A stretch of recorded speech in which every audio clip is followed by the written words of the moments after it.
My name is Paul. My life should have been a dream. My wife and I had been married for 6 years. We had 2 beautiful, healthy baby boys. We had just bought our brand new home. We each had good jobs that should have been enough to pay the bills, to live a comfortable life. In reality, I was miserable. I was living a selfish life.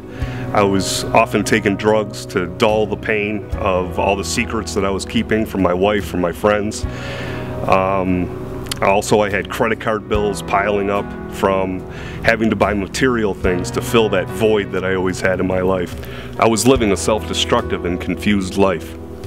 It was a vicious cycle, and it just seemed to be spinning more and more out of control.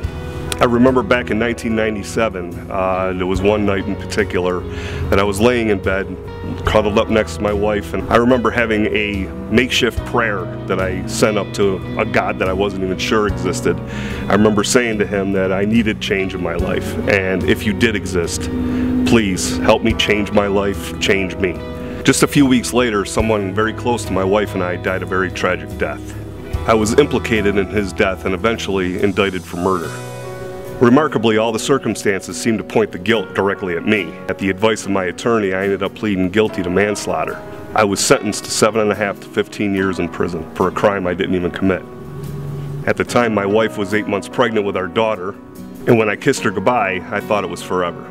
I thought that there was no way she was going to stick around through this whole thing.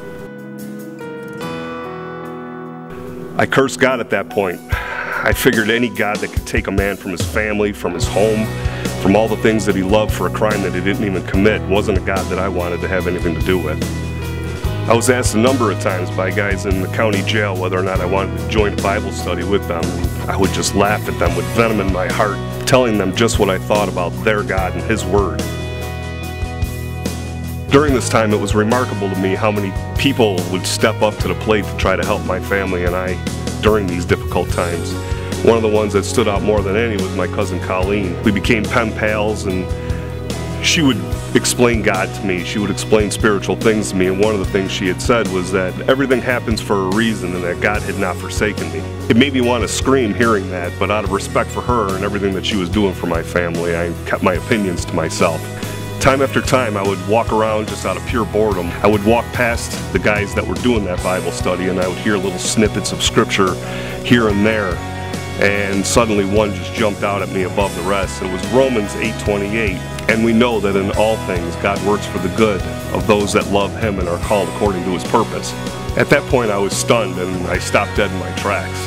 It was just as my cousin had told me. From there I listened, and the Bible study went into Ecclesiastes, where it talks about God has a plan and a time. Everything has its time, and it's perfect in God's plan. My mind was spinning as I saw my life in those passages, and I felt my anger subside and my heart began to melt. I now know that the seed had been planted. I started asking Colleen a whole lot of questions, and she would explain her answers gently with a confidence that I really needed. The more and more I learned, I started to see my life and the world around me through God's eyes. I knew I needed to make changes. It was July of 2000 in Attica Correctional Facility that I finally asked Jesus into my heart. In 10 years of prison, I had been in 6 different facilities. Now I look back over those 10 years and I can see God's fingerprints all over it. He certainly answered my prayer for change, just not in a way that I ever would have imagined in a million years. It was the craziest and worst 10 years of my life, but at the same time, it was the best. I watched as my wife struggled to raise our children alone, and she worked so hard to support our household, at the same time making sure that she was there to visit each and every week. She was the glue that kept us together. Because of Linda, my daughter knows me as Daddy, even though I didn't live at home with her for the first 10 years of her life. I lost everything in my life when I went to prison. We lost our home to foreclosure, and we had nothing of material worth. At the same time, I didn't lose anything that mattered. My wife and I are closer now than we ever were before. I see now that I can love and be loved. I see now the road markers that God had established as these events took place. I learned the value of trust and having integrity and the freedom that it brings to my soul. He used that person's death and the evil that men do for his glory, and to get me alone to where he needed me, to a place where he could break me down and build me back up. To learn what it is to be a man of God, to be a husband to my wife and a father to my children, to learn perspective on what is really important in life. God walked with me every step of the way, and His protective hand was on me through it all.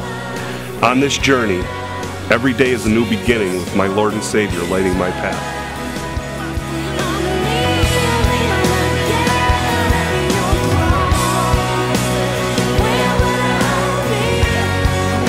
My name is Paul. My name is Paul, and his story changed mine.